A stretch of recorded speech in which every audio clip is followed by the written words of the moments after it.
Welcome back to On the Same Page. We are on Daf Yud Beis Amud Beis 12b of Maseches Brachos, and we are starting 4 lines from the bottom of the page. The Gemara is just going to be discussing the Mishnah, which we left off last time.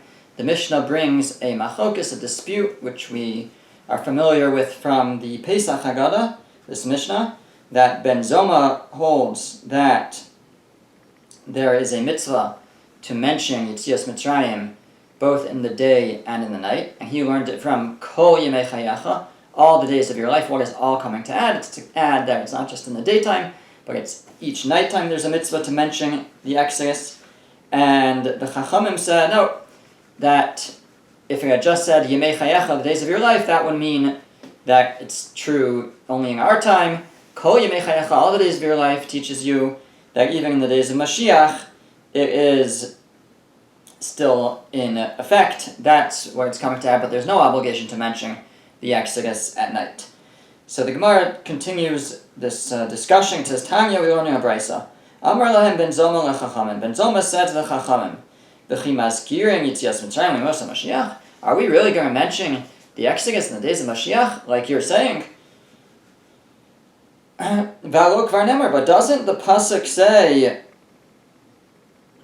in Yirmiyah, it says, Hine yamim ba'imnu Hashem, behold, days are coming, says Hashem, v'lo yomru od, and they will not say anymore, Chai Hashem asher halas b'nei Yisrael me'eretz Mitzrayim.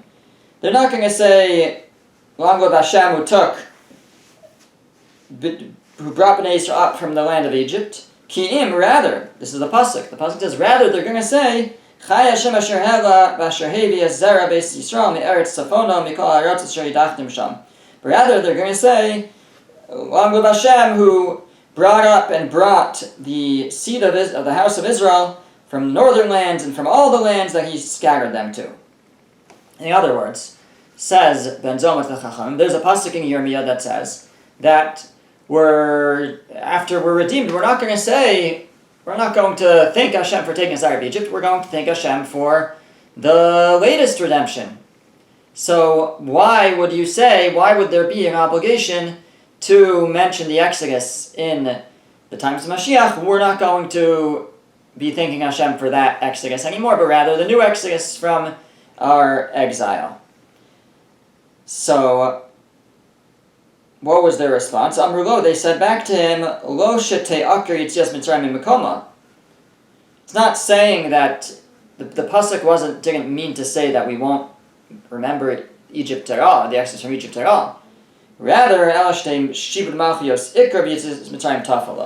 but rather that the redemption from the Shibud Malchios, from being under the kingdoms that we're under in this current exile, that would be the main thing that we thank Hashem for, and Yetzias Mitzrayim, the Exodus from Egypt, would be secondary, but there could still continue the mitzvah of mentioning Yetzias Mitzrayim at night.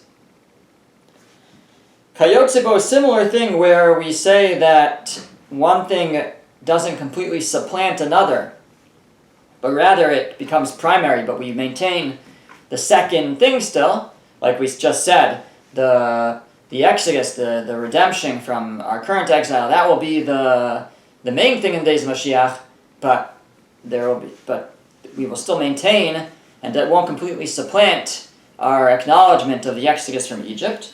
So similarly, Ata Omer, you say that when Hashem said to Yaakov, he said, Lo yikari shimcha od Yaakov kim Yisrael. Your name will not be called Yaakov, rather will be called Yisrael. Kim Yisrael yeshemecha, your name will be Yisrael. The top of the next page. Lo sheye akar Yaakov mimakoma. It's not to say that the name Yaakov was completely uprooted, because we find that Hashem still calls him Yaakov after that. He says, Vayomer Yaakov Yaakov, Vayomer Hineni. He calls him Yaakov. So, Elo Yisrael Iker v'Yaakov Tafalo. But what it's telling you is that the new name Yisrael will be Iker, that will be the primary name, and Yaakov will be secondary to it. So we have another example of this where it seems to say that one thing will supplant the other, but what it really means is this new thing will be the primary and the other thing will be secondary. Okay, now it says V'chein Omer, and so it says, being another, this is now turning back to the idea that the new redemption will supplant the redemption from Egypt, and what's primary, it says in Yeshaya, it says, Al tizkuru rishonos v'kadmonios al tisbonenu. Don't remember the first ones, and the early ones don't contemplate. What does that mean? Al tizkuru rishonos zeshibud malchios. You won't remember the first ones, referring to the shibud malchios. The shibud malchios again means the being under the rule of kingdoms like we are in this current exile. The kadmonios al tisbonen don't contemplate, and the early days you will no longer contemplate Yizu Yitzias Mitzrayim. That's the redemption from Egypt. In other words, it's telling you won't that you won't remember the redemption from it, but you won't have to. Will no longer remember the struggle, the days. So Tiskru Rishonos, you won't remember don't remember the first days. Don't remember the time of Shivud Malchios, rather the redemption from it, the redemption from this exile, and the early days don't contemplate. Means you won't remember the days in Egypt anymore because of Yitzias Mitzrayim, because of the Exodus. So I guess what we see here is that both are being mentioned. One didn't completely supplant the other. Okay, another application of this is a pasuk also in Yeshaya. It says, Hinani oseh chadasha, behold, I will make anew, ata titzmach, now will sprout. So what is that referring to? Tangi Rav Yosef taught, Ze melchemes Gog uMagog. This refers to the war of Gog and Magog, which is the war of the end of days, and this is going to be the new thing. How do we understand this? What is this teaching us? Mashal davar dome. What is a parable this could be compared to? Adam shayim halach baderech. A man is walking on the way. Upagabo ze'ev, and a wolf attacks him. V'nitzal, and he saved mimanu. So he would go around and say the amazing story of how he was saved from the wolf. Pagabar, one time he's going around and he got attacked by a lion. V'nitzal, he was saved mimanu. Then he would go around and tell people all about the story of being saved from the lion. Pagabo nachash, and he would forget about the first story. Pagabo nachash, a snake attacked him. V'nitzal, he was saved mimanu. Shachach ma'aseh shneim, he forgot the two earlier stories. And then he would only tell over the story of the snake. Af, kach Yisrael, so too with the Jewish people. Tzaros achronos, mishkachos esarishanos. The later difficulties and the redemption, the salvation from them, will cause us to forget the earlier ones. And so there's this replacement of, beginning with Mitzrayim, the redemption from Egypt, but then when there's another redemption, that will take primary and primacy, and then it could be that the Gemara is saying the war of Gog and Magog is like another step, a third step, because there were three. There was the wolf, the lion, and the snake. So it could be it's viewing the war of Gog and Magog as like a third step that will cause us to forget even the redemption from Shibud Malchios, from being under the other nations, because of the salvation in the war of Gog and Magog. Okay. Now once we mentioned names, Yaakov and Yaakov's name changed, so we're going to mention other name changes. So Avram, who Avraham? Right? So we know that Avram gets changed to Avraham. B'tchila nasa Avram. First he was called Avram, because he was the father of Aram. Av for Aram. Ubesof, so that means he was a leader. He was a leader of Aram. the people of Aram, not the king, but he had a leadership role. U'v'sof naseh av l'kol ha'olam kulo. But in the end, he became a father to the whole world. And so, Avraham, Av Hamon Goyim, father of many nations, so that's the Ham. So, first was Avram, the Ram was for Aram, then it became Avraham, it didn't drop the Avra, but it added a Hey, to make Hamon Goyim, that he would be the father of many nations, the father of the whole world. Which again could mean Av doesn't always mean father, could mean he was a leader. He was a leader to the whole world. And we know that his teachings have impacted the whole world. Sarai, he Sarah. Sarai is the same as Sarah. B'tchila nasis Sarai lumasa. But at the beginning, Sarai is like my Sarah, singular. She was only the princess of her nation. But in the end, she became not Sarai, not just one's personal Sarah, one's personal princess, but became for the whole world. I think like Avram, this leadership, this way of impacting the entire world. Tani bar kapara taught, Kolakora Avraham Avram over Basei. Anybody who calls Abraham Avram transgresses a positive commandment in the Torah. Shenemar, as it says, Vayashimcha Abraham, that Hashem says, your name shall be Abraham. That's what people should call you. So we have a positive commandment to call him Abraham. Rabbi Eliezer Omer, over Bulav. Rabbi Eliezer says, if you don't, you transgress a negative prohibition. Shenemar, as it says, V'likare Oda Shimcha Avram. It says, and your name shall no longer be called Avram. So if you call him Avram, you transgress a negative prohibition. And I saw the Ben Yoyada says, he asks, why don't the poskim bring this down? Why don't we find this in halachic works, that there's a transgression, there's a violation of both a positive command and negative commandment to refer to Avraham as Avram? It's halacha in the Gemara. Why don't the halachic codifiers bring it down? And he suggests that it's because it's only relevant during Avraham's lifetime. It was a temporary halacha for the time that Avraham was alive, that Hashem said, nobody can call you Avraham anymore, only Avraham. And he discusses it when, after Tchias HaMesim, when Avraham comes back, when he's revived, resurrected, then it will apply again. Okay. Elameata.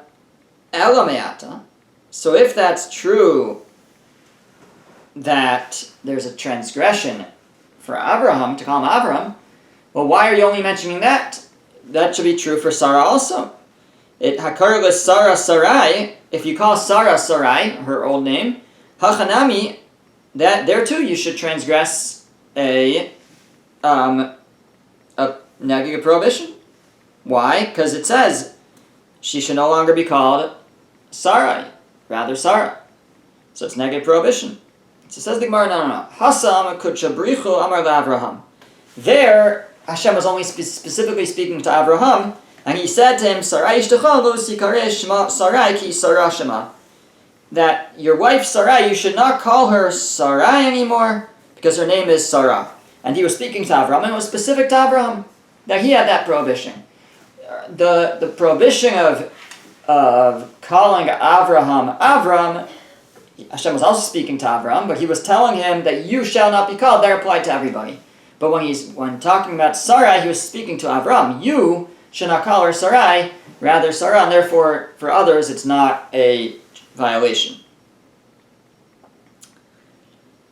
Elameata. Now if that's true, again, that for Avraham you transgress, so Hakore Yaakov, Hachanami. So the same thing by Yaakov, you shouldn't transgress. It says, V'yikareh shimcha od Yaakov. Hashem says to Yaakov, your name shouldn't be called Yaakov anymore. So if somebody calls him Yaakov, just like we said about Avraham, it should be a violation, it should be a transgression. So the Gemara says, no. Shani Hasam da Hadar Ahadrikra. There it's different because the Torah itself goes back to calling him Yaakov. As it says, Vayomer Elokim Yisrael b'maras halayla, Vayomer Yaakov, Yaakov. Hashem himself says, Yaakov, Yaakov, he calls him Yaakov. So since Hashem himself goes back to calling him Yaakov, we see that there's no prohibition to call him Yaakov. Masav Rabbi Yossi bar Avin, v'itema Rabbi Yossi bar Zvida. Rabbi Yossi bar Avin or Rabbi Yossi bar Zvida asked a contradiction from a verse in Nehemiah, where we see that Avraham is called Avram. It says there, Atu Hashem Elokim Asher Becharta B'Avram. We say this in the morning in Pesukei Zimra. You are Hashem who chose Avram. So we see that he was called Avram even afterwards. So there shouldn't be a transgression. So either that was apparently wrong, which would be a question, or that we have here a Navi calling him Avram later. That should show, just like the fact that Hashem calls Yaakov showed that it's okay still. So when Navi calls Avraham Avram, you see that it's okay still.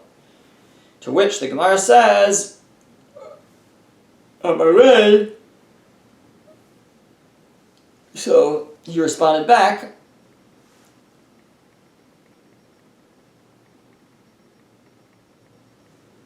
some take that out. They say, Amri Hasam Navi hu dekam esader l'shivchei derachmana ma'adahava meikar. No.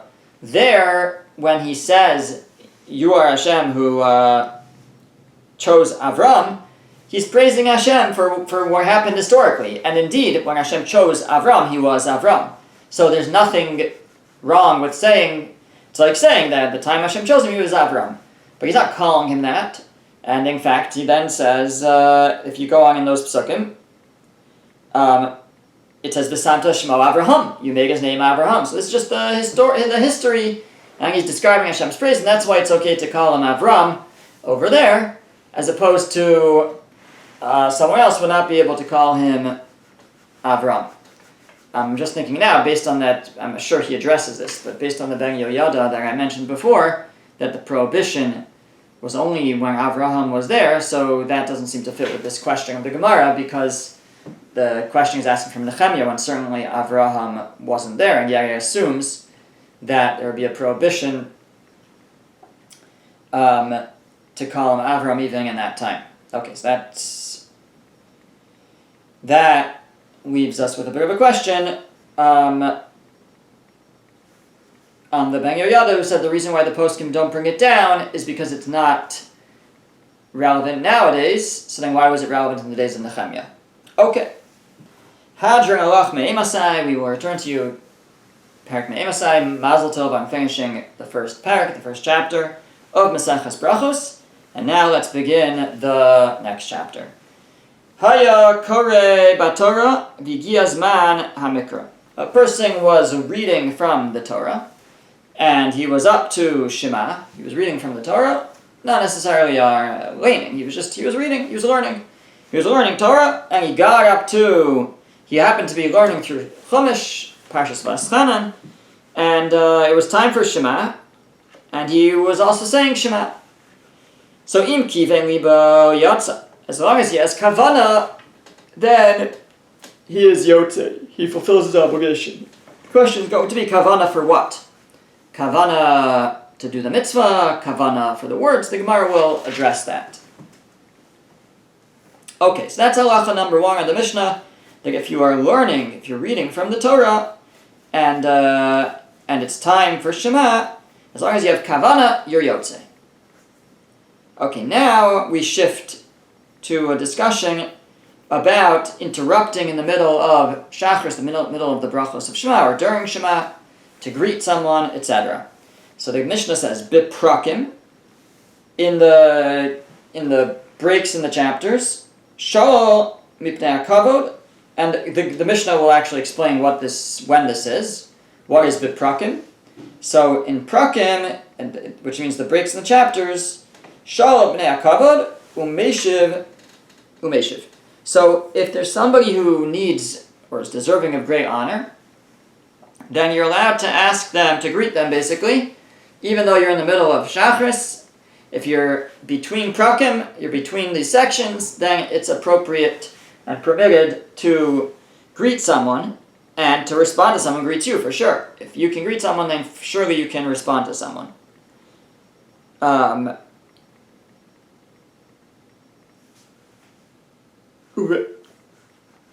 that's if you're between the prakim. So what if you're in the middle of a paragraph?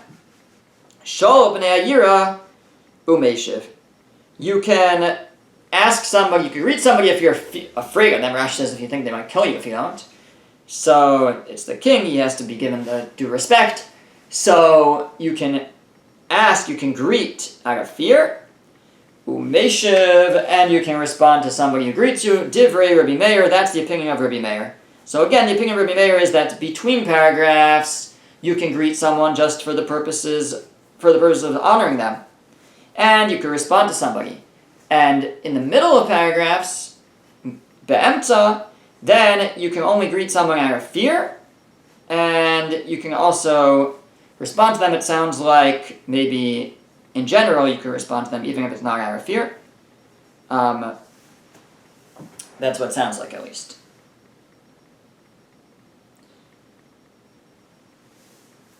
That is the opinion of Rabbi Meir.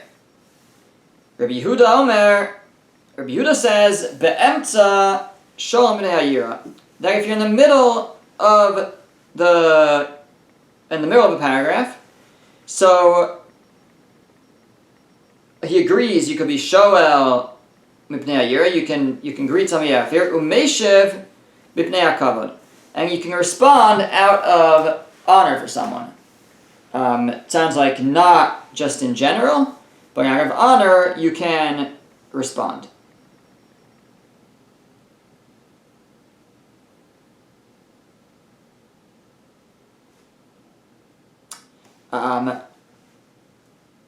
So again, Rabbi Yehuda says, in the middle you can ask out of fear, and you can answer out of honor. You can respond to someone's greeting to honor them. Ubit prakim, and if you are in the middle, in between paragraphs, shalom b'nei hakavod umeshiv shalom l'chol adam. You can greet somebody to honor them, and you can respond to anybody. So going back to Rabbi Meir, just to point out where we have a point of dispute. So Rabbi Meir had said that the prakim, in the middle, in between paragraphs, you can greet somebody to honor them, and you can respond to honor them. It seems to be what he's saying. And Rabbi says, no, you could respond even to anybody, even if they don't need honor, just anybody you could respond to. And when it came to the middle of the paragraphs, Rabbi Meir also took the more stringent view, and I guess this clarifies what I was saying before. He said that you can greet if you're in the middle of a paragraph, you would not be able to greet somebody to honor them, but you could greet somebody out of fear, and you can respond to them out of fear. And Rabbi Yehuda said, I agree, you can only greet someone out of fear, but if somebody greets you, you can respond to them out of honor, if it's someone that you should be honoring. Okay. Now, Eluhain ben haprakim. What's ben haprakim? What do we mean between the paragraphs? What points in the process of the blessings of Shema, and Shema is between paragraphs. So number one, ben bracha rishona lishniya, between the first blessing and the second. Ben shniya lishma, between the second blessing and Shema. Ben Shema le v'haya im Shema, between Shema and v'haya. Ben v'haya im Shema le v'hayomer, and between v'haya and the third paragraph of Vayomer. Being Vayomer le'emes v'yatziv, and between Vayomer and the paragraph after Vayomer, after Shema, of emes v'yatziv. That is the first opinion. Rabbi Yehuda says, being Vayomer le'emes v'yatziv lo yafsik. Between Vayomer and emes v'yatziv, you cannot be mafsik. You can't interrupt. That is not considered between paragraphs. You have to go straight from Shema into emes v'yatziv. And the Gemara will explain later why that is. Amar Rabbi Yehoshua ben Karcha. Now the Mishnah now shifts a little bit and talks more about Shema. Rabbi Yehoshua ben Karcha said, Lama kadma parsha Shema levahayim Shema. Why is the section of Shema placed first in the paragraphs of Shema? Why is it before B'hayayim Shema.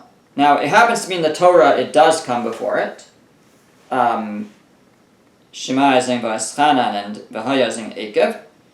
But Vayomer is in Sefer Bamidbar, it's earlier. So it's not necessarily in order of the Torah, so why is it in this order? Why is Shema the first paragraph before the second paragraph? And the answer is, it's in order that first you accept upon yourself the yoke of heaven. The declaration of Hashem is one, and you should love Hashem with all your heart and all your soul and all your money, that's all accepting the yoke of heaven. And then after you've accepted the yoke of heaven, you can accept the yoke of mitzvos, which is V'hayayim Shema Tishmo Mitzvosai. This is what will be if you listen to my mitzvos. Now, why is V'hayayim Shema Vayomer? Why is V'hayayim Shema before Vayomer?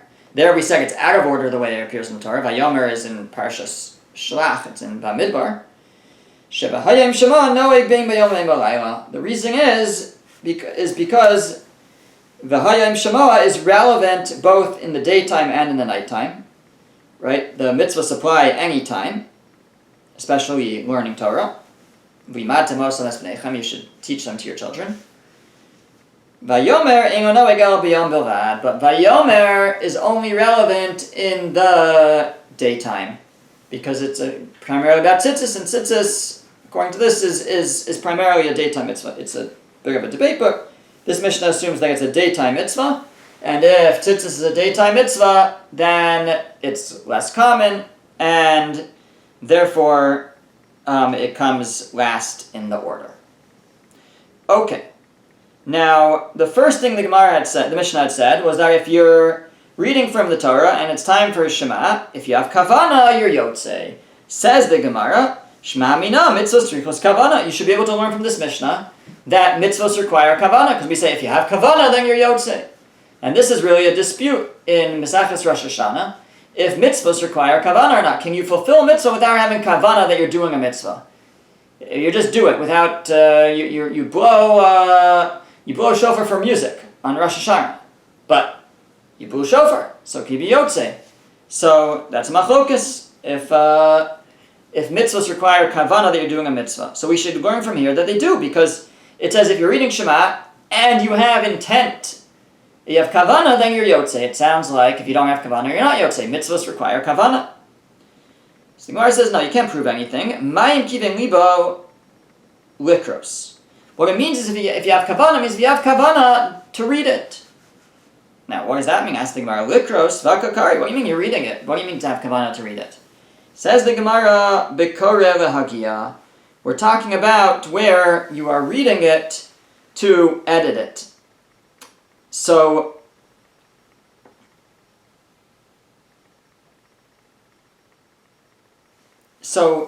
if you're not even planning to really read it, because you're just editing it, then it's for sure. It sounds like even if you hold mitzvos require kavana, but you're not really doing the act of reading the Shema.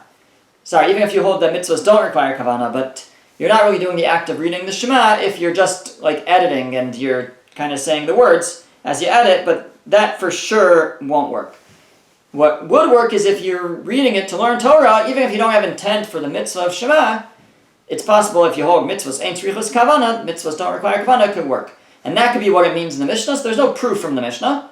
The Mishnah, when it says, if you were reading from the Torah and it came time for Shema, if you have kavana, your yotzei could mean if you're reading from the Torah to edit it, and now you're like, oh, it's time for Shema, let me read it to be yotzei Shema, so, or let me, I guess, even if you didn't have kavana to be yotzei to fulfill the mitzvah Shema, as long as you had kavana to read it, to learn it, so that could be enough, at least according to the opinion, that mitzvahs don't require kavana. Okay. Tana Rabbanan, the rabbis taught. Kriya Shema kichsava. Kriya Shema has to be said the way it's written, meaning in Lashon HaKodesh. Divrei Rabbi. That's the opinion of Rabbi Yehuda Nasi. Chachamim say you could say it in any language. You could be yotzei the mitzvah of Shema in any language. My time of the Rabbi. What is Rabbi's reasoning that it has to be Lashon HaKodesh? Because Amar Kra, Vehayu, it says Vehayu Adorim, and these words should be. these, v'avayasingu, they should be the way that they are. It says they should be, so they should be the way they are. They have to be in Lashon HaKodesh. V'Rabbanan mai taimayu. What's the reason that the Rabbanan say it could be any language? Because Amar Kra, Shema, because it says Shema, hear, O Israel, which teaches me b'chol lashon she'ata shomea. Any language that you can hear, you gotta hear this. But however you understand, that's how you can or should do it. Rabbi nami yaksiv Shema. Now what will Rabbi Yudanas respond to that? It says Shema, it sounds like you could do it in any language. And he holds only in Lashon HaKodesh. Hahumi bayile, he shama loznecha mashata motzi mipicha. He needs it for the following. He needs it to teach you Shema. You have to be able to hear with your ears what you're saying with your mouth. So that's what the word Shema is coming to teach you. Not that you can hear in any language, but that you have to be able to hear what you're saying. Your words have to be audible. V'Rabbanan savri lahum. Why would the Rabbanan respond to that? If the Rabbanan use Shema to teach me that you could hear it in any language, how do they know that you have to be able to hear it? So actually, they hold Kimanda Amar Lo Ishmael Azno Yatsa. They might hold like the opinion that even if you can't hear the words, you're still Yotze, and therefore they have no source because you don't need a source. There is no source because it's not the case. You don't have to hear it. But 1 second. Rabbi says, "V'hayu, they shall be the way that they are. They should be in Lashon HaKodesh." What will the Rabbanan respond to that?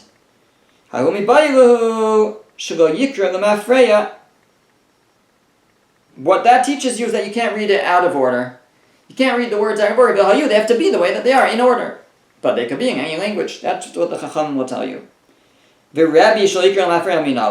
How does Rabbi learn out that they have to be in order? He learns it from the extra hay of hadvarim. It says v'hayu hadvarim ha'ile. I could have said v'hayu dvarim ha'ile. These words should be, but it says v'hayu hadvarim. These words should be the words. So that's extra. So that's coming to tell you that not only do you have to v'hayu, do they have to be in Lashon HaKodesh, they have to be as they are, but also hadvarim says they have to be the way they are in this order. So why don't the Rabbanan just learn it from there? Why do they use the Hayu to teach me that? For Rabbanan, Dvarim Advarim Lo Darshi. They don't darshan. They don't think that you can learn from that extra hay anything. Okay, now it sounds like Rabbi holds that the rest of the Torah, wherever it's relevant to recite words of Torah, whether midaraisa, midarabanan, maybe by a sota, where you have a specific parsha, or by chalitza, there's certain words that have to be read. Wherever it's relevant to say words of Torah, it sounds like Rabbi holds that you could do it in any language. How so? Because if he holds that anything in the Torah has to be said in Lashon HaKodesh, why do I need v'hayu by Shema? Tell me it has to be in Lashon HaKodesh. If Rabbi holds everything in the Torah, whenever there's a mitzvah to recite it has to be in Lashon HaKodesh, then why would Shema be any different? And why would you need a pasuk by Shema to tell you that it has to be in Lashon HaKodesh? It must be that Rabbi holds that usually other things don't have to be in Lashon HaKodesh. They could be b'chol lashon in any language. And that's why he has to specify Shema as the exception. Shema has to be in Lashon HaKodesh. So the Gemara says, no, it's trich. It could be we still needed it. Specifically here, meaning maybe really Rabbi holds everything is always in Lashon HaKodesh. So why would we think Shema is different? That you need a pasuk to tell me it's in Lashon HaKodesh? Mishum desiv Shema. Because it says Shema. And remember, the Chacham said, Shema means it could be in any language. So since that might make you think it could be in any language, the Torah had to say, v'hayu, these words should be the way they are, they have to be in Lashon HaKodesh. Really, everything has to be in Lashon HaKodesh. Anything from the Torah has to be in Lashon HaKodesh, but this had to be singled out because otherwise you might have thought that Shema comes to tell you that it doesn't have to be in Lashon HaKodesh, so v'hayu says it has to be in Lashon HaKodesh. Now we'll make the flip argument within the Rabbanan. L'meimra desavi Rabbanan dekla Torah kula b'Lashon HaKodesh namra. It sounds like the Rabbanan, the Chachamim of our Mishnah, will hold that the rest of the Torah has to be in Lashon HaKodesh. Because if reciting other things from the Torah, whenever there's a relevance to recite them, it could be in any language. Shema dekas Rachmana l'amali. So why would the Torah have to say specifically by Shema? Shema you can hear in any language. If it's true that everything that you recite from the Torah could be in any language, then why would Shema be any different? That you need to specify, no, Shema could be in any language. It must be that the Chachamim hold that other things have to be in Lashon HaKodesh, and therefore the Torah had to specify that Shema could be in any language. Says the Gemara, no, not necessarily. Itzrich. It could be that really the Chachamim hold that all parts of Torah could be in any language. But yet it was necessary to single out Shema, that this too can be in any language, because Mishum Dechsev V'hayu, because since it says V'hayu, and these words shall be, which gives the impression that they have to be the way that they are in Lashon HaKodesh, therefore, the Torah had to say Shema, you could hear it in any language that you understand, so that you don't think that this is an exception. Really, it could be that any part of the Torah could be recited in any language, but because it says V'hayu, you might have thought that when it comes to Shema, it has to be specifically in Lashon HaKodesh. That's why it said the word Shema, hear it, which tells you that any language that you can understand it is good enough. That's what the Chachamim would respond. Okay, we'll pick up from here, Be'ezras Hashem, next time.